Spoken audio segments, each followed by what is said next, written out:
ইতিহাসে এটা পরিষ্কার যে তরবারি হাতে নিয়ে মুসলিমদের ইসলাম ধর্মকে ছড়ানো আর বিভিন্ন দেশ জয় করার আজগুবি গল্পটা একটা অসাধারণ মিথ্যে ছাড়া আর কিছুই নয়, যেটা বারবার করে বলা হয়ে থাকে। ডিলেসি ওলেরি খুবই বিখ্যাত ঐতিহাসিক, তিনি বলেছেন ইতিহাসে এটা পরিষ্কার যে চরমপন্থী মুসলিমদের তরবারি হাতে নিয়ে ইসলাম ছড়ানো আর বিভিন্ন দেশ জয় করার গল্প একটা অসাধারণ মিথ্যে, যেটা বারবার বলা হয়ে থাকে। ইতিহাস আমাদের বলে যে আমরা মুসলিমরা 800 বছর স্পেনে রাজত্ব করেছি, আমরা আমাদের কাজ করিনি, আমরা মানুষকে দাওয়া দেয়নি। পরবর্তীতে ক্রুসেডাররা আসলো, স্পেন দখল করলো, তখন একজন মুসলিমও প্রকাশ্যে আযান দিতে পারতো না। মুসলিমরা আমরা আরব দেশগুলো শাসন করেছি গত 1400 বছর ধরে। কিছুদিন ব্রিটিশরা করেছিল, কিছুদিন ফ্রেঞ্চরা শাসন করেছিল, তবে মুসলিমরা এই সময়টা বাদ দিয়ে আরব দেশগুলো শাসন করেছে গত 1400 বছর ধরে। তবু এখনো পরিসংখ্যান আমাদের বলে আরব দেশে প্রায় 1.5 কোটি মানুষ আছে যারা কপ্টিক খ্রিস্টান। কপ্টিক খ্রিস্টান মানে বংশ পরম্পরায় খ্রিস্টান। যদি আমরা চাইতাম তাহলে আরবদের সবাইকে ইসলাম গ্রহণে বাধ্য করতাম তরবারির জোরে, আমরা সেটা করিনি। এই 1.5 কোটি কপ্টিক খ্রিস্টান আরব দেশে তারাই সাক্ষ্য দিচ্ছে, তারাই শাহাদা দিচ্ছে যে ইসলাম তরবারির সাহায্যে ছড়ানো হয়নি। মুসলিমরা ইন্ডিয়া শাসন করেছে প্রায় 1000 বছর। বর্তমানে ইন্ডিয়ায় 80%-এরও বেশি মানুষ অমুসলিম। আমরা যদি চাইতাম তাহলে প্রত্যেক ইন্ডিয়ানকে তরবারি দিয়ে ইসলাম গ্রহণে বাধ্য করতাম, আমরা সেটা করিনি, ইসলাম সে অনুমতি দেয়নি। ইন্ডিয়ার এই 80% অমুসলিম সাক্ষ্য দিচ্ছে, শাহাদা দিচ্ছে যে ইসলাম তরবারির মাধ্যমে ছড়ানো হয়নি। কোন মুসলিম আর্মি আফ্রিকার পূর্ব উপকূলে গিয়েছিল? কোন মুসলিম আর্মি ইন্দোনেশিয়ায় গিয়েছিল, যে দেশে মুসলিমদের সংখ্যা সবচেয়ে বেশি? কোন মুসলিম আর্মি গিয়েছিল মালয়েশিয়ায়, যেখানে 50%-এর বেশি মুসলিম? কোন মুসলিম আর্মি? কোন তরবারি? এটা হলো বুদ্ধির তরবারি। পবিত্র কোরআনে আছে, সূরা নাহালের 125 নম্বর আয়াতে উল্লেখ করা হয়েছে, উদু ইলা সাবিলি রাব্বিকা বিল হিকমা ওয়াল মাউযিজাতিল হাসানা ওয়াজাদিলহুম বিল্লাতি আহসান। প্রতিপালকের পথে মানুষকে আহ্বান করো হিকমত ও সদুপদেশ দ্বারা, এবং তাদের সাথে তর্ক করো আর তাদের যুক্তি দেখাও সবচেয়ে উত্তম ও গ্রহণযোগ্য পন্থায়। একবার একটা আর্টিকেল ছাপা হয়েছিল রিডার্স ডাইজেস্ট অ্যালবাইনা কেয়ার বুকে 1984 সালে। এটা পরে প্লেন ট্রুথ ম্যাগাজিনও ছাপা হয়েছিল। একটা জরিপ চালানো হয়েছিল প্রধান ধর্মগুলোর অনুসারীদের নিয়ে। মোট 50 বছরের হিসাব সেখানে ছিল 1934 সাল থেকে 1984 সাল পর্যন্ত। আর যে ধর্মের অনুসারীদের সঙ্গে সবচেয়ে বেশি হারে বেড়েছে সেটা হলো ইসলাম, 235%। খ্রিস্টান ধর্ম মাত্র 47%। এবার আমি প্রশ্ন করি, এই 50 বছরের মধ্যে এমন কোন যুদ্ধ হয়েছিল 1934 সাল থেকে 1984 সালের মধ্যে যে কারণে লক্ষ লক্ষ মানুষ ইসলাম গ্রহণ করছে? কোন যুদ্ধ? কোন যুদ্ধ? আজকে পৃথিবীতে ইসলামের প্রসার সবচেয়ে বেশি হারে বাড়ছে। আমেরিকায় যে ধর্মের প্রসার সবচেয়ে বেশি সেটা ইসলাম, ইউরোপে যে ধর্মের প্রসার সবচেয়ে বেশি সেটা ইসলাম। আমার প্রশ্ন, কে এই আমেরিকানদের, কে ইউরোপিয়ানদের তরবারির মুখে ইসলাম গ্রহণ করতে বাধ্য করছে? 9/11-এর আগে ইসলামের নামে মিডিয়া যে অপবাদ দিত সেটা হলো ইসলাম ধর্ম নারীদের কোনো অধিকার দেয় না। আপনারা জানেন যেসব মানুষ ইসলাম গ্রহণ করে, আমেরিকা আর ইউরোপের মানুষ সহ যেসব অমুসলিম ইসলাম গ্রহণ করে, তাদের 2/3 নারী। যদি ইসলাম নারীদের অসম্মান করে, তাহলে কেন এই আমেরিকান মহিলারা, কেন এই ইউরোপিয়ান মহিলারা ইসলাম গ্রহণ করছে? কেন? মিডিয়া বলছে ইসলাম নাকি নারীদের ছোট করে, তাহলে কেন এই আমেরিকান ইউরোপিয়ান মহিলারা ইসলাম গ্রহণ করছে? কারণ ইসলাম মানুষের বিভিন্ন সমস্যার সমাধান দিতে পারে, বিশেষ করে নারীদের জন্য। তারা ইসলামের নিরাপত্তা খুঁজে পায়। ইয়োহান রেডলির নাম শুনেছেন? তিনি গিয়েছিলেন আফগানিস্তানে স্পাইং করতে তালেবানদের উপরে, সেখানে ধরা পড়ে 7 দিন ছিলেন। যখন ফিরে এলেন তিনি তাদের উপর মুগ্ধ। এখানে সময় কম তাই বিস্তারিত বলছি না, অনেকে হয়তো জানেন তিনি কোরআন পড়ার পরে ইসলাম গ্রহণ করেছেন। লোকে প্রশ্ন করেছে তালেবানরা কেমন ব্যবহার করেছে, আমাকে তারা অতিথির মতোই আপ্যায়ন করেছে, তারা যথেষ্ট সম্মান করেছে। তিনি বলেন তার সাথে খুবই ভদ্র ব্যবহার করেছে, তার মনোভাব বদলে গেছে।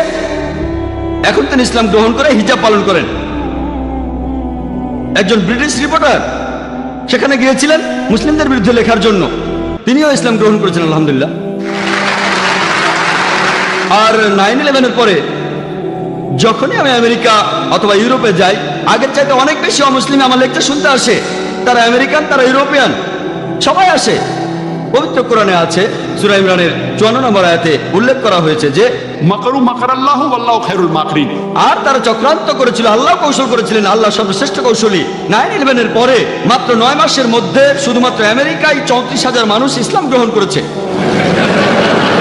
ইয়োহান রেডলির কথা অনুযায়ী 9/11-এর 9-10 মাস পরে 20,000 ইউরোপিয়ান ইসলাম গ্রহণ করেছে। তারা যতই আক্রমণ করছে ইসলাম ততই উপরে উঠে যাচ্ছে, কিন্তু আমরা কিছু করছি না, আমাদের কারণে এসব হচ্ছে না, আমরা দায়িত্ব পালন করছি না। আল্লাহ প্রতিশ্রুতি দিয়েছেন কোরআনে, সব মিলিয়ে মোট 3টি আলাদা জায়গায়। সূরা সাফের 9 নম্বর আয়াতে উল্লেখ করা হয়েছে, সূরা তাওবা 33 নম্বর আয়াতে উল্লেখ করা হয়েছে, এবং পবিত্র কোরআনে সূরা ফাতার 28 নম্বর আয়াতে বলা হয়েছে, هو الذي أرسل رسوله بالهدى والدين الحق ليظهره على الدين كله। আল্লাহ তার রাসূলকে পাঠিয়েছেন পথ নির্দেশক এবং সত্যের দিন সহ, যাতে করে এটা অন্য সমস্ত দিনের উপরে থাকে, অন্য সব দিন দর্শনের উপরে থাকে। ইসলাম অন্য সব ধর্মের উপরে অবস্থান করবে। এই শান্তি ধর্মটা, এই সত্যের ধর্মটা অন্য সব জীবন দর্শনের উপরে থাকবে। আর সাক্ষী হিসেবে আল্লাহ যথেষ্ট। এটা হয়তো অমুসলিমরা অপছন্দ করবে, এটা হয়তো মুসলিমরা অপছন্দ করবে, ইসলাম অন্য সব ধর্মের উপরে অবস্থান করবে। ইসলাম প্রচারের জন্য আমাদের কোনো দরকার নেই আল্লাহর, আমাদেরকে আল্লাহর কোনো প্রয়োজন নেই। আল্লাহ নিজেই তার দিনকে সমুন্নত রাখবেন। তিনি আমাদের একটা সুযোগ দিয়েছেন আমাদের দায়িত্ব পালন করার আর তার কাছে পুরস্কার পাওয়ার। তিনি আমাদেরকে দাওয়া দেওয়ার একটা সুযোগ দিয়েছেন। এই সত্যের ধর্ম টিকে থাকবে, এই দ্বীনুল হক, এই সত্যের ধর্ম, এই শান্তির ধর্ম অবশ্যই টিকে থাকবে। একটা বেশ সুন্দর কথা বলেছিলেন অ্যাডাম পিয়ারসন। তিনি বলেছেন, যারা ভয় পায় যে একদিন পারমাণবিক বোমা হয়তোবা আরবদের হাতে চলে যাবে, তারা এটা বুঝতে পারে না যে ইসলামের আসল বোমাটা অনেক আগে পৃথিবীতে পড়ে গেছে। বোমাটা পড়েছে যেদিন নবী মুহাম্মদ সাল্লাল্লাহু আলাইহি ওয়াসাল্লাম জন্ম নিয়েছিলেন। এবার দেখি মিডিয়া ইসলামের বিরুদ্ধে কি বলে। আমরা সব ধরনের মিডিয়াকে এক ঝলক দেখব। প্রথমে আসুন প্রিন্ট মিডিয়া দেখি। টাইম ম্যাগাজিনে একটা আর্টিকেল ছাপা হয়েছিল 1979 সালের 16 এপ্রিলের কথা। এটা লিখেছিল এক খ্রিস্টান। তিনি লিখেছেন যে ইসলাম ধর্মের বিরুদ্ধে গত 150 বছরে 60,000-এরও বেশি বই লেখা হয়েছে। 1800 সাল থেকে 1950 সালের মধ্যে ইসলামের বিরুদ্ধে 60,000-এরও বেশি বই লেখা হয়েছে। যদি হিসেব করেন গড়ে একটারও বেশি বই লেখা হয়েছে প্রতিদিন। প্রতিদিন একটারও বেশি বই লেখা হয়েছে ইসলামের বিরুদ্ধে, নবীজির বিরুদ্ধে। আর 9/11-এর পরে এই প্রবণতাটা আরো অনেক বেড়ে গেছে। ইসলামের বিরুদ্ধে এখন প্রতিদিন অনেক বই লেখা হচ্ছে। আর মুসলিমরা আমরা কি করছি? খ্রিস্টান মিশনারিরা তারা ধর্মকে ছড়াচ্ছে, তাদের দায়িত্ব পালন করছে, তারা ছাপাচ্ছে বিভিন্ন লিটারেচার আর সেগুলো বিলি করছে। আমাদের এখানেও একটা স্যাম্পল আছে। এই যে প্রশ্ন করেছিলাম এক আরব শেখকে প্লেনে যাওয়ার সময় যে এটা কি, তিনি বললেন আল্লাহ মোহাম্মদ। কিন্তু যদি একটু খেয়াল করে পড়েন, এটা আল্লাহ মোহাম্মদ না, এটা হলো আসলে আল্লাহ মোহাব্বা, যার অর্থ ঈশ্বরী প্রেম। এটা আসলে বাইবেলের একটা উদ্ধৃতি, ফার্স্ট এপিস্টল অফ জন 4 নম্বর অধ্যায়ের 16 অনুচ্ছেদ। ঈশ্বরী প্রেম। তারপর বলা হয়েছে যে প্রেম নিয়ে বসবাস করে সে ঈশ্বরের সাথে থাকে, ঈশ্বর তার ভেতরে থাকেন। বাইবেলের একটা অনুচ্ছেদ। এটা যদি মুসলিমদের দেই, বেশিরভাগ মুসলিম কি করবে? চুমু দিয়ে পকেটে রেখে দেবে। যখনই তারা আরবি দেখে আল্লাহর কালাম পকেটে চলে যায়। ইন্ডিয়া, পাকিস্তান বা অন্যান্য অনারব দেশের মুসলিমরা যদি আরবিতে লেখা কিছু দেখে, তখন সেটাকে চুমু খেয়ে পকেটে রেখে দেয়, যেন সেটা আল্লাহর কালাম। আসলে ঘরের ভিতরে সাপ। এমন অনেক পোস্টার আছে, এখানে সবগুলোর ব্যাপারে বলছি না। যখন তারা পড়ে ও রাব্বানা, যখন রাব্বানা শব্দটা দেখলেন তারপরে থাকবে আতিনা ফিদ দুনিয়া হাসানাতাও, আমরা বসতো। এটা কিন্তু রাব্বানা নয়, এটা আব্বানা, এটা পিতা যিনি স্বর্গে থাকেন, তার রাজ্য পৃথিবীতে প্রতিষ্ঠিত হবে। এটা বাইবেলের একটা অনুচ্ছেদ। তারা এগুলো মুসলিমদের মাঝে বিলি করে, আর আমরা খুব রংচঙে এটা তো ফটোকপি 4 কালারের ছাপানো, খুব সুন্দর, সেটা নিয়ে বাড়ি চলে যাবেন। এভাবেই প্রতারিত হচ্ছেন। তারা প্রতারণার মাধ্যমে আমাদের ঘরে ঢুকছে। আমি একটা লেকচার দিয়েছিলাম খ্রিস্টান ধর্ম প্রচারকদের প্রতারণা। সময় কম, তাই এখানে বিস্তারিত বলতে পারছি না। এর প্রত্যেকটা বিষয় নিয়ে ঘন্টার পর ঘন্টা লেকচার দেওয়া যায়। আর আমি যেহেতু এমন অনেক খ্রিস্টান প্রতিষ্ঠানের সাবস্ক্রাইবার, আমি খুব সুন্দর ক্যালেন্ডার পাই। একবার একজন আলেম আমার বাসায় আসলেন যিনি আরবি জানেন। বললাম ক্যালেন্ডারটা কেমন? ও খুব সুন্দর ক্যালেন্ডার, আমি কি বাসায় নিয়ে যেতে পারি? বললাম নিয়ে যান। তিনি সেটাকে কয়েক সপ্তাহ রাখলেন। একদিন তাকে বললাম ক্যালেন্ডারটা আপনার কাছে কেমন লেগেছে? খুবই সুন্দর জাকির ভাই। আমি বললাম ওটা নিয়ে আসেন। সে বললো কেন? আমি বললাম ওটা নিয়ে আসেন, এবার ভালো করে পড়ে দেখেন। তখন তিনি বুঝলেন যে বাইবেলের কথা আরবিতে লেখা। খ্রিস্টানরা এখন বাইবেল লিখছে অন্যান্য ধর্মের সাথে সাদৃশ্য রেখে। আর বাইবেল পড়ে দেখেন, লেখা আছে বিসমিল্লাহির রহমানির রহিম। তারা কোরআনের আয়াত ধার করছে, তারপর সামান্য বদলে দিয়ে আরবদের হাতে তুলে দিচ্ছে। তারাও ভাবছে এটা কোরআনের অংশ, আসলে সেটা কিন্তু বাইবেল। তারা এই কৌশল অবলম্বন করছে। কিতাবুল মুকাদ্দাস, আমি আগেও বলেছি, এখানে সংক্ষেপেই বলি, আমরা মুসলিমরা কি করছি। আমি ইন্ডিয়া থেকে এসেছি। আমার দেশের জনসংখ্যা 100 কোটিরও বেশি, আর তাদের মধ্যে নিশ্চিতভাবে বলা যায় 16 কোটি থেকে 18 কোটি মানুষ হচ্ছে মুসলিম। সেখানে অনেক মুসলিম ম্যাগাজিন আছে দাওয়া দেওয়ার জন্য ইত্যাদি। ইন্ডিয়াতে এই ম্যাগাজিনের কতগুলো কপি ছাপানো হয়? কতগুলো? 4000, 5000, 8000। 1 নম্বর ইংরেজি দেওয়া ম্যাগাজিন ইসলামিক ভয়েস 15,000। আমি কয়েক বছর আগে আমেরিকায় গিয়েছিলাম, এবারের আগে আরেকবার গিয়েছিলাম, একটা সার্ভে করেছিলাম। সবচেয়ে বেশি যে ম্যাগাজিনটা চলে, দাওয়া ম্যাগাজিন বের করে ইসমা, দ্য মেসেজ, 50,000। আপনারা জানেন খ্রিস্টান ধর্মে ছোট একটা কাল্ট আছে, এদের নাম জেহোভাস উইটনেসেস। আলাদা, এরা মূলধারার খ্রিস্টান না। তারা একটা ম্যাগাজিন ছাপায় যেটার নাম হলো ওয়াচ টাওয়ার। কত কপি ছাপানো হয় জানেন? মাসে কত কপি ছাপানো হয় আপনারা কি কেউ বলতে পারবেন? আমাদের পত্রিকা আমেরিকায় খুব বেশি হলে 50,000। তারা কতগুলো কপি ছাপায় কেউ বলতে পারবেন? কোনো পয়সা দিতে হবে না। কেউ বলবেন কত? 10 লক্ষ। হ্যাঁ, 10 লক্ষ। 10 লক্ষ, ডাইরেক্ট 10 লক্ষ। আর কেউ বলবেন 50,000। 50,000, 5 লক্ষ। 5 লক্ষ, 50 লক্ষ। 50 লক্ষ, 50 লক্ষ, 1 লক্ষ। 1 লক্ষ, 1 লক্ষ। আমি বলি কত কপি? 2,08,30,000 কপি। আমরা এতগুলো ছাপাতেও পারি না, কল্পনাও করতে পারি না। দূরের কথা কল্পনাও করতে পারি না। খ্রিস্টানদের মধ্যে খুব ছোট্ট একটা সম্প্রদায় যাদের নাম জেহোভাস উইটনেসেস, তারা 2টো ম্যাগাজিন ছাপায়। তার একটা হলো ওয়াচ টাওয়ার, সেটা তারা ছাপায় মাসে 2 বার। মাসে 1 বার না, প্রতি মাসে 2 বার। প্রতিবার তারা 2,08,30,000 কপি ছাপায়। 2 কোটির বেশি ছাপানো হয় 130টি ভাষায়। ম্যাগাজিনটা ছাপানো হয় প্রত্যেক মাসে 2 বার করে। প্রত্যেকবার 2,08,30,000 কপি, মানে প্রত্যেক মাসে 4 কোটিরও বেশি ম্যাগাজিন ছাপানো হয়। ছাপা হয় 130টি ভাষায়। তাদের আরেকটা ম্যাগাজিন, সেটা অ্যাওয়েক, 1,60,00,000 কপি, মাসে 2 বার। তার মানে 3 কোটিরও বেশি 4 কালারে ছাপা। তারা এগুলো ফ্রি দেয়। মুসলিমরা ছাপানো তো দূরের কথা, কল্পনাও করতে পারি না। কল্পনার জন্য কোনো টাকা পয়সা খরচ হতো না। একজন বলেছেন 50 লক্ষ। তারা প্রতি মাসে 4 কোটি ম্যাগাজিন ছাপায়। কল্পনাও করতে পারি না। সেগুলো ফ্রি দেয়। কোন কোন জায়গায় সামান্য মূল্য নেই, যেমন ইন্ডিয়ায় 2 রুপি, 16 হালালা। 16 হালালা আবার কি? তারা সবাইকে সবসময় এই ম্যাগাজিনগুলো ফ্রি দিয়ে দেয়। ওয়াচটা বের হয় 130টি ভাষায়, আর অ্যাওয়েক 80টি ভাষায়। এভাবেই তারা ধর্ম প্রচার করে। আর লেকচার দেওয়ার মাধ্যমেও ধর্ম প্রচার করা যায়। আমরা ইসলামিক রিসার্চ ফাউন্ডেশনের মাধ্যমে লেকচারের ব্যবস্থা করি বোম্বেতে। বোম্বেতে একটা লেকচার দিয়েছিলাম আহজাদ ময়দানে। আর এই অনুষ্ঠানটা বেশ ভালো হয়েছিল তুলনামূলকভাবে। বোম্বেতে অনেক মানুষ থাকে, তবে বোম্বেতে মানুষ জড়ো করাটা খুব কঠিন। যদি 200 লোক জড়ো করতে পারেন ইংরেজিতে ইসলামিক লেকচারের জন্য, তাহলে আমি দারুণ সফল। তার মানে আপনি দারুণ কাজ করেছেন, কারণ বোম্বে খুব ব্যস্ত শহর, মানুষজনের হাতে অত সময় নেই। সেই লেকচারে প্রেস বলেছিল 2 লক্ষ মানুষ এসেছিল, তবে আমরা জানি 20,000 মানুষ এসেছিল। প্রেস একটু বাড়িয়ে বলে আমরা আয়োজন করেছিলাম, জানি আমার লেকচারের বিষয় ছিল হিন্দুইজম আর ইসলামের মধ্যে সাদৃশ্য। 20,000 লোক এসেছিল। অনুষ্ঠানটা ভালোভাবে হয়েছিল। জিমি জিপসে আনা হয়েছিল, বড়টা ছোটটা না। 9টা ক্যামেরা ছিল, বেশ প্রফেশনাল ভাবে করেছিলাম। অনেক মুসলিম বলেছিল এরা নিশ্চয়ই অনেক টাকা খরচ করেছে, 9-10 লাখ টাকা তো খরচ করেছেই, হয়তো এরা 10 লাখ টাকায় খরচ করে ফেলেছে। আনুমানিক এরা কমপক্ষে 10 লাখ টাকা খরচ করেছে, অর্থাৎ প্রায় 80,000 দিরহাম। কমপক্ষে আমরা হয়তো 20,000 ইউএস ডলার খরচ করে ফেলেছি। তারা বুঝতে পারেনি কত খরচ করেছি। আমাদের খরচ হচ্ছে 28 থেকে 30 লাখ টাকার বেশি না। লোকে যা ভেবেছে তার 3 গুণ খরচ হয়েছে। আমরা 60,000 ডলার খরচ করেছি, প্রায় 2.5 লক্ষ দিরহাম।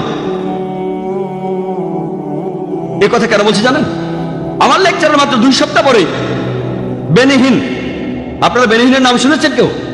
একজন আমেরিকান খ্রিস্টান বক্তা, আমেরিকান ধর্ম প্রচারক। কে কে বেনিহিনের নাম শুনেছেন? জানলে হাত তোলেন। বেনিহিন মাত্র 30 থেকে 40 জন লোক হাত তুলেছেন। এই অনুষ্ঠানে আছে প্রায় 8 থেকে 10 হাজার মানুষ।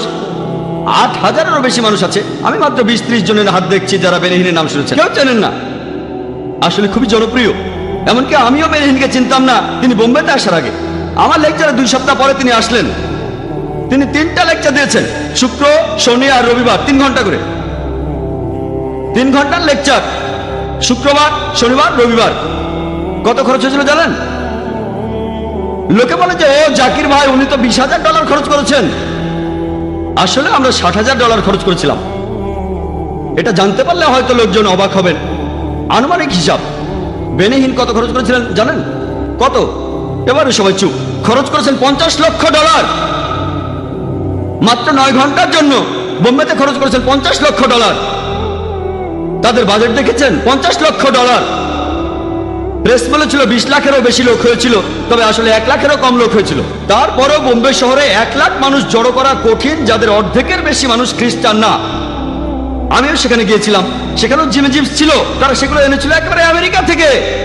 9টা আমেরিকার লোকজন 1 মাস আগে থেকেই বোম্বে শহরে তারা এসেছিল। 1 মাস ধরে 5 স্টার হোটেলে ছিল। সেটা আমেরিকান। 3 দিন আগে লোকজন আসলো সিস্টেম চেক করার জন্য। 32টা স্ক্রিন ছিল। এইরকম স্ক্রিন 32টা ছিল। আমাদের এখানে 500 ভলেন্টিয়ার, আমরাও খুশি। 500 ভলেন্টিয়ার, তাদের ছিল 7,000 ভলেন্টিয়ার। খ্রিস্টানরা ইন্ডিয়ার 3%ও না। ইন্ডিয়ার মানুষের মধ্যে তাদের সংখ্যা 3%ও না। $50 লক্ষ, তার মানে প্রায় 20 কোটি রুপি। তারা 20 কোটিরও বেশি রুপি খরচ করেছে। চিন্তা করেন, তারা প্লেনে করে এসেছে মাত্র একটা অনুষ্ঠানের জন্য। 3 ঘন্টা করে 3টি লেকচার, তারপরে সবাই চলে গেল। আপনারা যদি এইসব খ্রিস্টান প্রতিষ্ঠানগুলোর বাজেট সম্পর্কে জানেন, গড়ে এক একটার বাজেট প্রতিদিন $10 লক্ষ উপরে। জিমি সোয়াগার্ড একবার আহমেদ দিদাতের সাথে বিতর্ক করেছিলেন। জিমি সোয়াগার্ড ধর্মপ্রচারের জন্য প্রতি বছর $40 কোটি বেশি খরচ করত। তার মানে প্রতিদিন $10 লক্ষ বেশি। আমরা কিছুই না। আমি এমন কোন ইসলামিক দাওয়া প্রতিষ্ঠানের নাম জানি না যেখানে অন্তত এর 10% বাজেটও আছে। এমন দাওয়া প্রতিষ্ঠান নেই। আমি অনেক দেশেই ঘুরে বেড়াই। খ্রিস্টানদের মধ্যে প্রফেশনালিজম আছে। এই খ্রিস্টান মিশনারিরা সবাই ট্রেনিং নিয়েছে, তারা লেকচার দেওয়ার ট্রেনিং পেয়েছে। এমন ইসলামিক দাওয়া প্রতিষ্ঠান কমই আছে যারা লেকচারের উপর ট্রেনিং দেয়। বর্তমানে আধুনিক বিজ্ঞান আমাদের বলে, যখন কেউ জনসমক্ষে স্টেজের উপর লেকচার দেয়, লেকচারের বিষয়বস্তুর গুরুত্ব মাত্র 7%। মাত্র 7%। বাকি 93% হলো প্রেজেন্টেশন স্কিল। তিনি কেমন করে কথা বলবেন, দর্শকদের দিকে কিভাবে তাকাবেন, অঙ্গভঙ্গি। এই জন্য আমার সামনে কোনো পোডিয়াম থাকে না। আমার স্বাস্থ্য খুব ভালো এমনটা নয়। আপনারা যাতে আমার বডি ল্যাঙ্গুয়েজ দেখেন, আমার শরীরও কথা বলছে।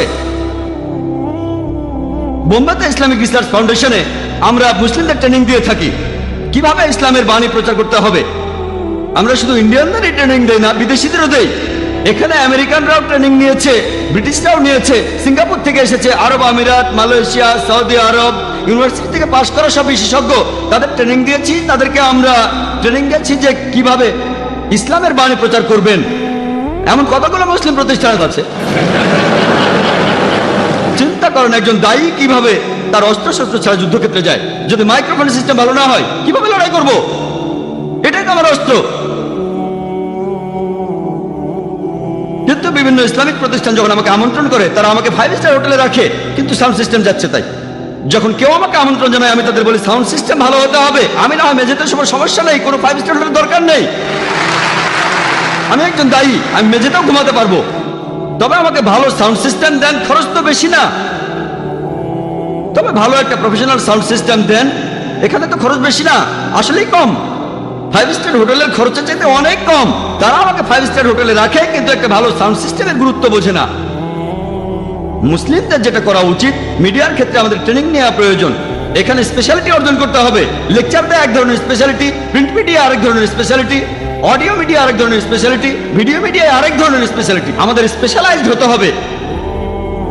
এখনকার দিনে আমাদের রেডিও স্টেশন আছে।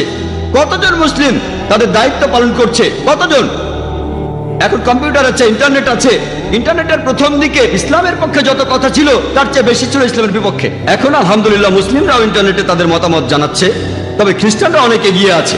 যখনই মুসলিমরা কোনো মন্তব্য করে তারাও পাল্টা মন্তব্য জানায়। ইন্টারনেটে কিছু সাইট আছে, আমি সেগুলোর নাম বলে জনপ্রিয় করতে চাই না। কিছু সাইট দেখে মনে করবেন সেটা ইসলামিক সাইট, সে সাইটে ঢুকে দেখবেন সেখানে ঘরের ভিতর সাপ।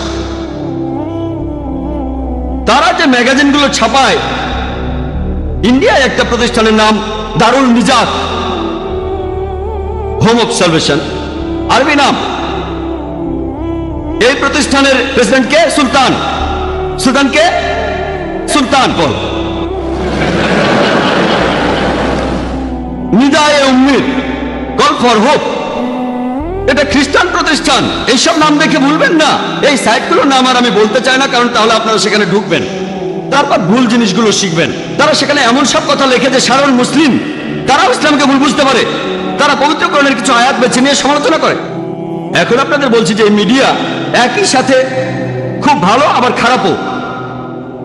এটা পজিটিভ আবার একই সাথে নেগেটিভ। যেমন একটা ছুরি, এটা দিয়ে ভালো কাজ করা যায় আবার খারাপ কাজও করা যায়। ছুরি দিয়ে শাকসবজি আর রুটি কাটলে সেটা ভালো, কিন্তু ডাকাতি করলে সেটা খারাপ। একইভাবে মিডিয়ার কিছু সুবিধা আছে, অসুবিধাও আছে। মিডিয়ার পজিটিভ দিক আছে, নেগেটিভ দিকও আছে। এখানে ভালো জিনিস আছে, খারাপ জিনিসও আছে। আমরা এখন বর্তমানের বিজ্ঞান আর প্রযুক্তিকে ব্যবহার করে টেবিলটাকে উল্টে দেব, মিডিয়াকে ব্যবহার করব ভালো কাজের জন্য। বর্তমানে বেশিরভাগ মিডিয়াকে যেসব কাজের জন্য ব্যবহার করা হয় সেগুলো আসলে ভালো না। এ কারণে বেশিরভাগ উলেমা আর শিউখ তারা বলেন মিডিয়া থেকে সবাই দূরে থাকুন। আমি একমত, আমি তাদের বিপক্ষের পক্ষে। কারণ এই স্যাটেলাইট চ্যানেলগুলোর মাধ্যমে আপনার ঘরে যা ঢুকছে তার বেশিরভাগই আপনাকে ইসলাম থেকে দূরে সরিয়ে দেবে, ইসলামের কাছে নিয়ে আসবে না। আর এই পরিসংখ্যান আমাদের বলে যে 1 নম্বর মিডিয়া বর্তমানে হলো television media, television satellite media. পরিসংখ্যান আমাদের বলে এখন পৃথিবীতে 20,000-এরও বেশি টিভি স্টেশন আছে। আর এদের দর্শক এই পৃথিবীর 500 কোটি মানুষ। এই পৃথিবীর মোট জনসংখ্যার 80% টেলিভিশন মিডিয়ার আওতার ভেতরে। পরিসংখ্যান এটাই বলছে আপনাদের বেশিরভাগই এই টেলিভিশন মিডিয়ার আওতার মধ্যে আছেন। পুরো পৃথিবীর 80% মানুষ টেলিভিশন মিডিয়ার আওতার মধ্যে আছেন। 500 কোটি মানুষ। এই মিডিয়ার পেছনে ইনভেস্টমেন্ট কত জানেন? $40,000 কোটি। লোকজন এই টেলিভিশন মিডিয়াতে ইনভেস্ট করেছে $400 বিলিয়ন, আর তারা 2 হাতে টাকা কামাচ্ছে। এর বেশিরভাগই 98%-এরও বেশি, 99%-এরও বেশি হচ্ছে হারাম। অশ্লীলতা আর ভুল তথ্য দিয়ে সত্য থেকে দূরে নিয়ে যাচ্ছে 99%-এরও বেশি। আমাদের এখন এই মিডিয়াকে ব্যবহার করে টেবিলটা উল্টে দিতে হবে। একবার ভাবেন, $40,000 কোটি ইনভেস্টমেন্ট শুধুমাত্র টিভি মিডিয়াতে। খ্রিস্টানদের 50টা চ্যানেল আছে, 100টা চ্যানেল আছে, আর 2 হাতে টাকা কামাচ্ছে। শুধু আমেরিকাতে এই মোট টেলিভিশন স্টেশনের সংখ্যা 1,673টা আছে। এর মধ্যে 83টা চ্যানেল হলো ধর্মীয় চ্যানেল। চ্যানেলগুলোর বেশিরভাগ, প্রায় সবগুলোই খ্রিস্টান চ্যানেল, বেশিরভাগই। পুরো পৃথিবীতে 100 খ্রিস্টান চ্যানেল আছে, কয়েকশো হিন্দু চ্যানেল আছে, জৈন চ্যানেল আছে। মুসলিম চ্যানেল কয়টা আছে? কয়টা? ইন্ডিয়াতে অনেক চ্যানেল আছে, হিন্দু চ্যানেল আছে। এই ইন্ডিয়াতে খ্রিস্টান চ্যানেল আছে একেবারে সেই এলাকার ভাষায়। ইংরেজিতে অনেক খ্রিস্টান চ্যানেল আছে। আর এখানে দক্ষিণ ইন্ডিয়ার নিজস্ব ভাষার চ্যানেল, যেটা দর্শক অল্প কিছু মানুষ, স্পেশালাইজড টার্গেট। পৃথিবীতে কয়েকশো খ্রিস্টান চ্যানেল আছে। 1 নম্বর হলো গড টিভি। কারা গড টিভির নাম শুনেছেন? হাত ওঠান। মাশাআল্লাহ, দেখা যাচ্ছে অনেকেই গড টিভির নাম শুনেছেন। গড টিভির সম্প্রচার শুরু হয় প্রায় 10 বছর আগে, 1995 সালে। প্রতিষ্ঠাতা একজন ব্রিটিশ, কিন্তু সম্প্রচারিত হয় ইসরায়েল থেকে। বর্তমানে এই গড টিভি 15টা স্যাটেলাইট থেকে সম্প্রচারিত হয়। পৃথিবীর 200টারও বেশি দেশে তাদের সম্প্রচারের আওতার মধ্যে আছে 27 কোটি 50 লক্ষ মানুষ। 27 কোটি 50 লক্ষ দর্শক তাদের আওতার মধ্যে। 200টা দেশে তারা মোট 15টা স্যাটেলাইট ভাড়া করেছে। গড চ্যানেল একটাই, তবে এশিয়ার জন্য একরকম, ইউরোপের জন্য আরেক রকম, আমেরিকাতে আরেক রকম, ইন্ডিয়ার জন্য আরেক রকম স্পেশালাইজেশন। যেমন ধরুন বিবিসি, বিবিসি ওয়ার্ল্ড একরকম, বিবিসি এশিয়া আরেক রকম, বিবিসি ইউরোপ আলাদা। কেন? 90% ক্ষেত্রে অনুষ্ঠানগুলো একই। তারা এখানে আসলে প্রাইম টাইমের সুযোগটাও নিতে চায়। ইংল্যান্ডের প্রাইম টাইম আর আরব আমিরাতের প্রাইম টাইম এক নয়, বোম্বের প্রাইম টাইমটাও আলাদা। এভাবে প্রাইম টাইম অনুযায়ী এক এক দেশে এক এক সময় অনুষ্ঠান প্রচার করে থাকে। এই জন্য অন্যান্য স্যাটেলাইট ভাড়া করে। আর এই গড টিভি হলো খুবই জনপ্রিয় খ্রিস্টান মিশনারি চ্যানেলগুলোর মধ্যে একটা। এরকম আরো কয়েকশো খ্রিস্টান চ্যানেল আছে। এরকম মুসলিম চ্যানেল কটা আছে? আমি জানি অনেক মুসলিমই বিভিন্ন বিনোদনমূলক চ্যানেলের মালিক, অনেক 5টা 10টা 20টা এরকম। আমি নাম বলছি না, আপনারা হয়তো জানেন। এরকম অনেক চ্যানেল আছে। কতগুলো ইসলামিক চ্যানেল আছে, দাওয়ার জন্য কতগুলো আছে চ্যানেল। প্রথম যে চ্যানেলটা সম্প্রচার শুরু করে সেটা কাদিয়ানীদের MTVA, মুসলিম টিভি আহমেদিয়া। তারা মুসলিম না, মুসলিম টিভি আহমেদিয়া। আর এটা এখন দুবাইতেও আছে, মুসলিম টিভি আহমেদিয়া। সাধারণ মানুষ চ্যানেলটা দেখে ভাববে এটা মুসলিম চ্যানেল, আর নামটা মুসলিম, কিন্তু তারা আসলে প্রথাসিদ্ধ মুসলিম না, মুসলিম না। আলহামদুলিল্লাহ, প্রায় 8 বছর আগে প্রথম ইসলামিক চ্যানেল ইকরা টিভির সম্প্রচার শুরু হয়।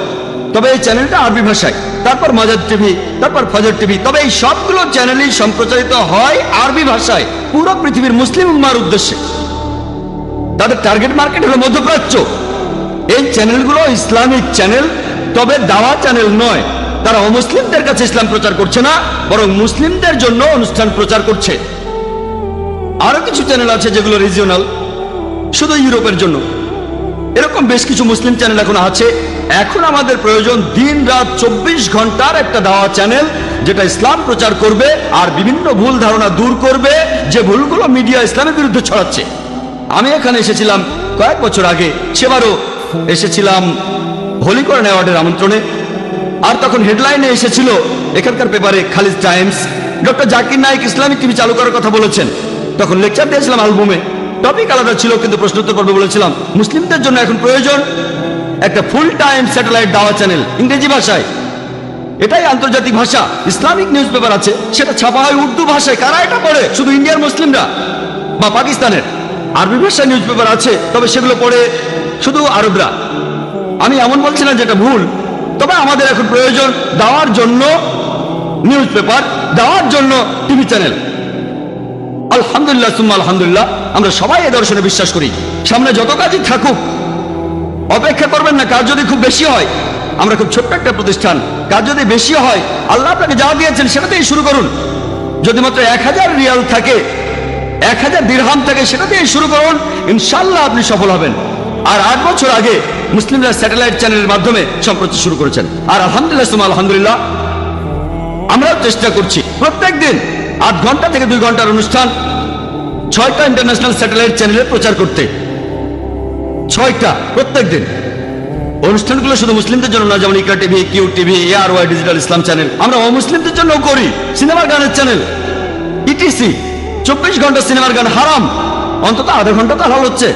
তারা দেখছে জোকার মতো একজন লোক, তারা জোকার মতো একজন লোককে দেখছে, আর সে জোকার মতো লোকের গায়ে কোট, মাথায় টুপি, মুখে দাড়ি, গলায় টাই।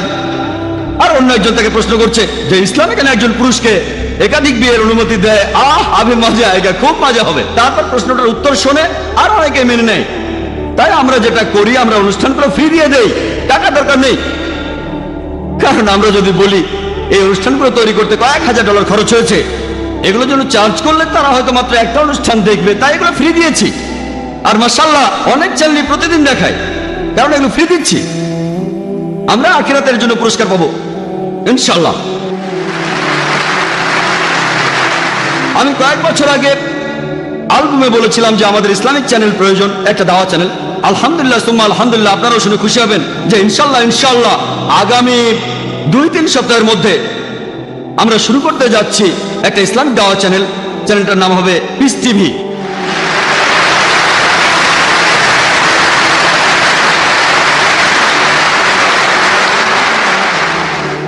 বাজেট খ্রিস্টানদের মতো অত বিশাল না, অত টাকা নেই, আমরা ক্ষুদ্র ক্ষুদ্র মানুষ। আমাদের যা আছে ইনশাআল্লাহ, চ্যানেলটার নাম দিচ্ছি পিস টিভি। মিডিয়া যেখানে যুদ্ধ করছে ইসলামের সাথে, তবে আমরা মানবতার জন্য শান্তি চাই। পিস এর আরবি হলো সালাম, আরো একটা হলো ইসলাম। আর ইনশাআল্লাহ এটা হবে ইসলামিক দাওয়া চ্যানেল। এর সম্প্রচার হবে ইউরোপ, অস্ট্রেলিয়া, আফ্রিকা, মধ্যপ্রাচ্য আর এশিয়ায়। প্রচারিত হবে প্যান এম স্যাটেলাইট থেকে প্রথম দিকে, পরবর্তীতে কয়েক মাস পরে আমরা ইউএসএ তো যাবো ইনশাআল্লাহ। আর তারপর আশা করি 1 বছরের মধ্যে ইনশাআল্লাহ পুরো পৃথিবীকেই কভার করতে পারবো ইনশাআল্লাহ।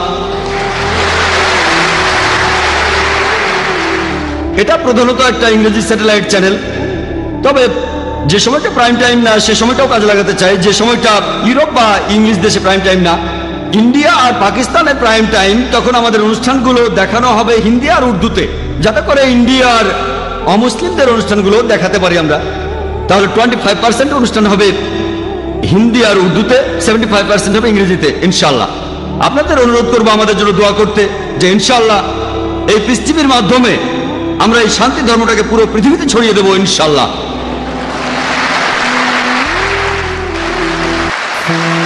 আমি কয়েক বছর আগে অ্যালবামে বলেছিলাম যে আমাদের ইসলামিক চ্যানেল প্রয়োজন, একটা দাওয়া চ্যানেল।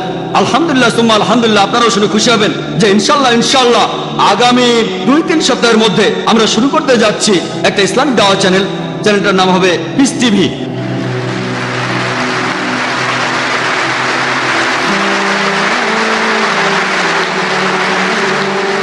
বাজেট খ্রিস্টানদের মতো অত বিশাল না, অত টাকা নেই, আমরা ক্ষুদ্র মানুষ।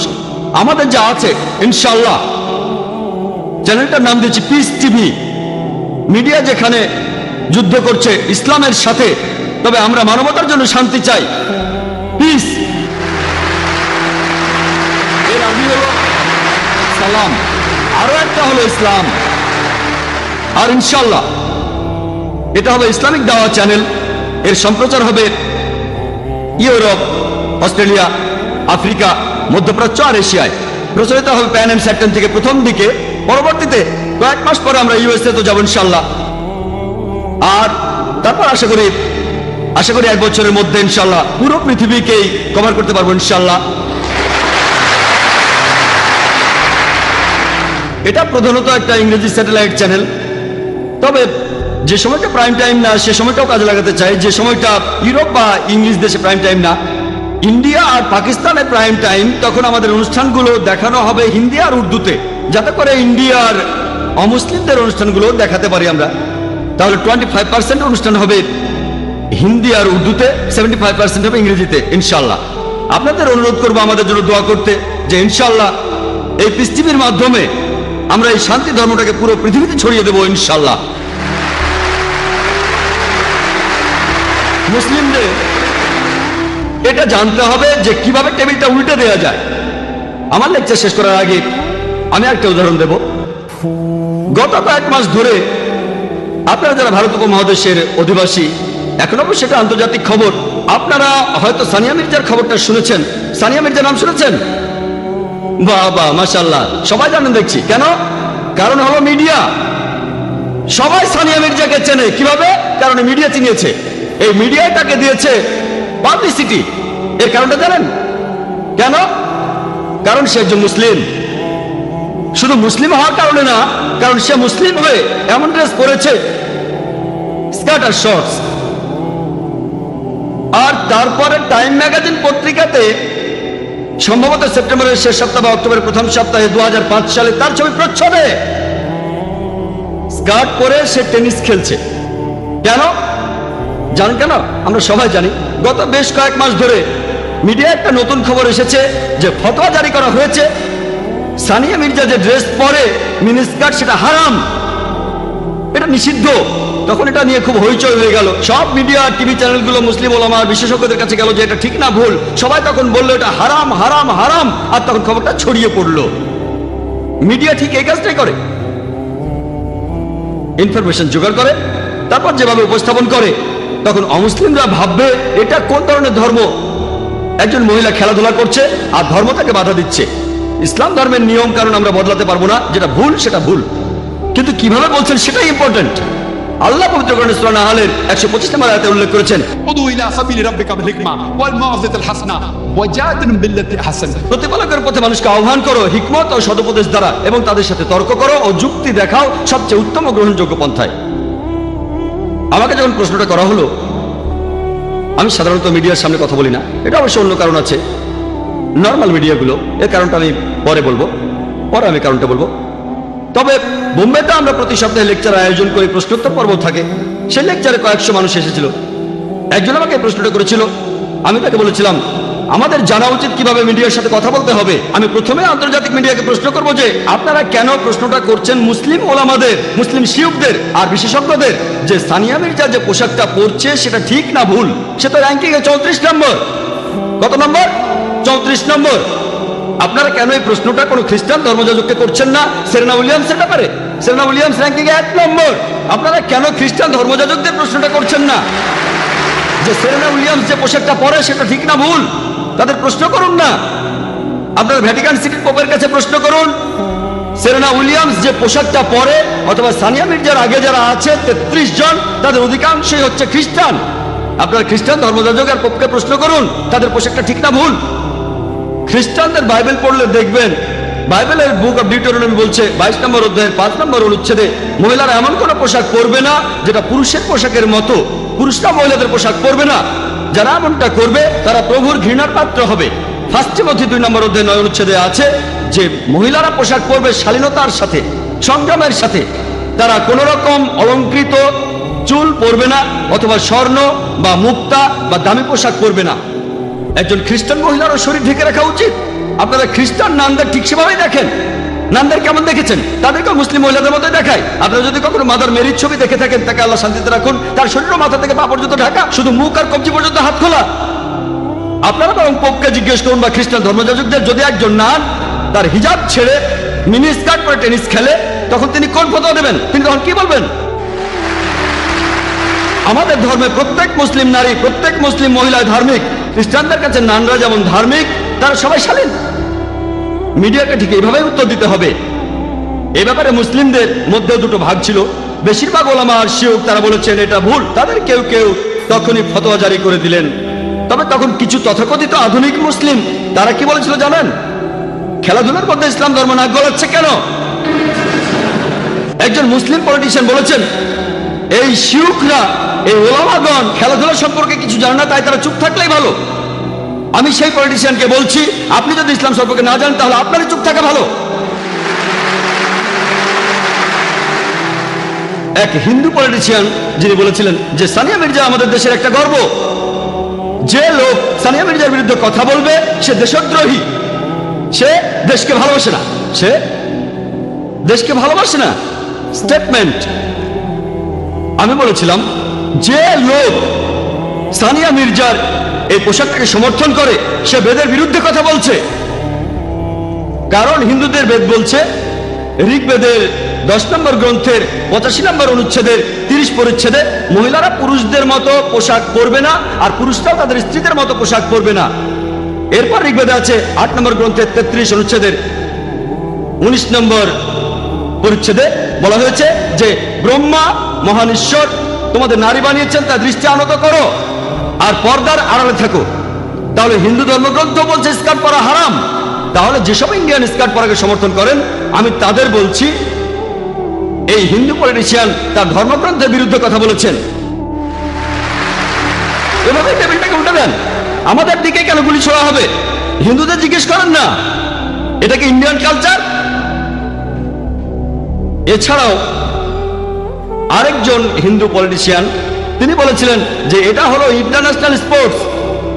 এইসব পলিটিশিয়ানরা আসলে সবাই এক, হোক হিন্দু, মুসলিম বা খ্রিস্টান, তাদের বেশিরভাগই নিজেদের স্বার্থ উদ্ধারের জন্য লড়াই করে যাচ্ছে।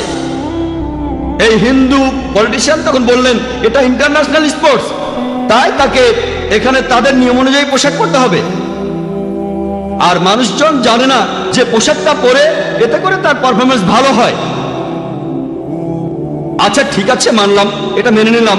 এই পোশাকটা পড়তে বলা হয়, হয়তো পারফরমেন্স ভালো হয়, কতখানি? 0.5%, 1%, মেনে নিলাম, তর্ক করব না। কিন্তু যদি ইতিহাস দেখেন 15 বছর আগে, 20 বছর আগে, 25 বছর আগে, তখন মহিলারা তারা যখন ব্যাডমিন্টন টাইপের কিছু খেলতো তাদের পুরো শরীর ঢাকা থাকতো। এমনকি ইরানেও দেখবেন মহিলারা তাদের পুরো শরীর ঢেকে স্কার্ট পরে খেলছে। যদি আপনার কথা মেনেও নেই যে পারফরমেন্স ভালো হয় এই শর্টস পড়লে, আমি আপনাকে প্রশ্ন করছি, আগামীকাল যদি বিচ ভলিবল ইন্টারন্যাশনাল স্পোর্টস হয়, আপনার মেয়েকে কি বিকিনি পরিয়ে সেখানে খেলতে পাঠাবেন? আগামীকাল যদি বিচ ভলিবল ইন্টারন্যাশনাল স্পোর্টস হয়, আপনার মেয়েকে কি বিকিনি পরিয়ে সেখানে খেলতে পাঠাবেন? ইন্ডিয়ান কালচার কি এটার অনুমতি দেয়?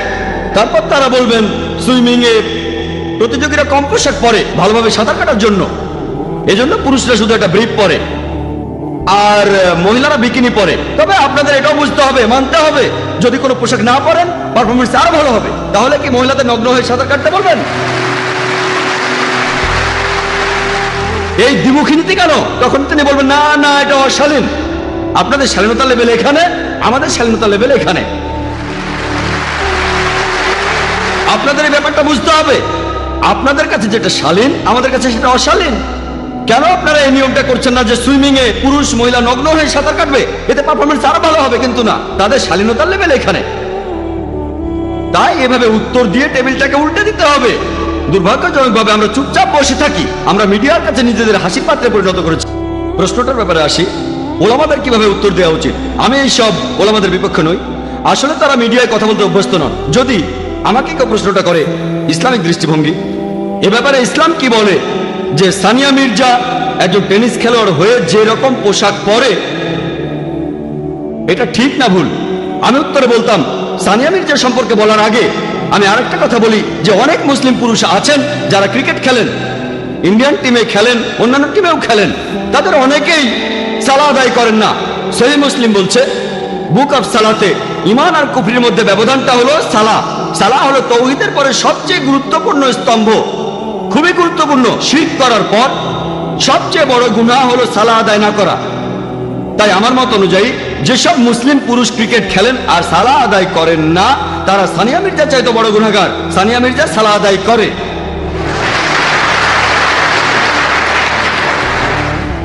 মুসলিম অভিনেতা অভিনেত্রীরা তারা পর্দায় শিরক করছে, তারা বড় গুনাহগার। আমি সানিয়া মির্জার পক্ষ নিয়ে কথা বলছি না, এ কথা মানবো সানিয়া মির্জা যে পোশাক পরে সেটা ইসলামের নিয়মের বিরুদ্ধে, এটা হারাম। তবে এই কথা বলার আগে আবহাওয়াটা বদলে দিলাম, এটাই হিকমা। পরিস্থিতি বদলে দিচ্ছি। যখনই বলছে খ্রিস্টান ধর্ম এটার বিরুদ্ধে, তারা তখন চুপ হয়ে যাচ্ছে। হিন্দু ধর্ম এটার বিরুদ্ধে, চুপ হয়ে যাচ্ছে। ইহুদি ধর্ম এটার বিরুদ্ধে, তারাও চুপ হয়ে যাচ্ছে। আমি ক্রিকেট খেলা নিয়ে বলেছি, আমি সুইমিং নিয়ে বলেছি। তারপর যখন উত্তরটা দিলাম যেটা হারাম, তখন এই উত্তরটা তাদের গলা দিয়ে নামবে। তা না হলে উত্তরটা তারা হজমই করতে পারবে না। আমি বলেছি এটা ভালো, সানিয়া মির্জা অন্তত পক্ষে সালাহ আদায় করে, সে কম গুনাহগার অন্তত ওই মুসলিম ক্রিকেটারদের চাইতে যারা সালাহ আদায় করে না। 4 দিন খেলছে, 5 দিন খেলছে, সালাবাদ। আল্লাহ আমাদের সালাহ আদায় করার নির্দেশ দিয়েছেন। হয়তো ভবিষ্যতে সানিয়া মির্জা ইসলামিক পোশাক পরবে ইনশাআল্লাহ। তারপর সে পুরুষদের সাথে খেলতে পারবে কি পারবে না সেটা আরেকটা ইস্যু। কিন্তু আমি এমন ফতোয়া দিচ্ছি না যে সে যা করছে ঠিক। তবে মুসলিমদের এটা জানা উচিত কিভাবে টেবিলটা উল্টে দেওয়া যায়, কিভাবে হিকমার সাথে উত্তর দেওয়া যায়। যখনই আপনি এভাবে উত্তর দেবেন তখনই সবাই চুপ হয়ে যাবে। দুর্ভাগ্যজনকভাবে আমরা মুসলিমরা মিডিয়ার সামনে নিজেদেরকে হাসি পাত্রে পরিণত করছি। সাধারণত আমি মিডিয়ার সামনে কোনো ইন্টারভিউ দেই না। কেন? ধরুন আমি 5 মিনিট ধরে একটা প্রশ্নের উত্তর দেই, বেশিরভাগ সময়ই তারা উদ্দেশ্যমূলকভাবে এটা এডিট করে আর আমার বক্তব্যটা বদলে দেয়। মাঝে মধ্যে সময়ের স্বল্পতার কারণে সেটাকে ছোট করে আর না বুঝে তারা বক্তব্যটাকে বদলে দেয়। ইচ্ছা অনিচ্ছা জানি না, তবে বেশিরভাগ সময় হয়ে থাকে আমার উত্তরটা যদি ঠিকমতো হয় তারা কেটে ফেলে, এডিট করে ফেলে। তারপর উত্তরটা শুনে অন্যরকম মনে হবে, অথবা না বুঝে শুনে ছোট করতে গিয়ে আমার বক্তব্যটা অন্যরকম হয়ে যায়। এজন্য ইচ্ছে করেই তাদের আমি এড়িয়ে চলি।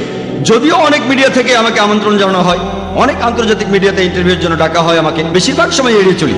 ইনশাআল্লাহ যখন আমাদের চ্যানেল হবে তখন সঠিক চিত্রটা তুলে ধরতে পারবো। আমাদের টেপের কপি দেব, যদি দেখতে চান এটা দেখেন, যদি এডিট করেন আমাদের চ্যানেলে সম্পূর্ণটা দেখাবো ইনশাআল্লাহ।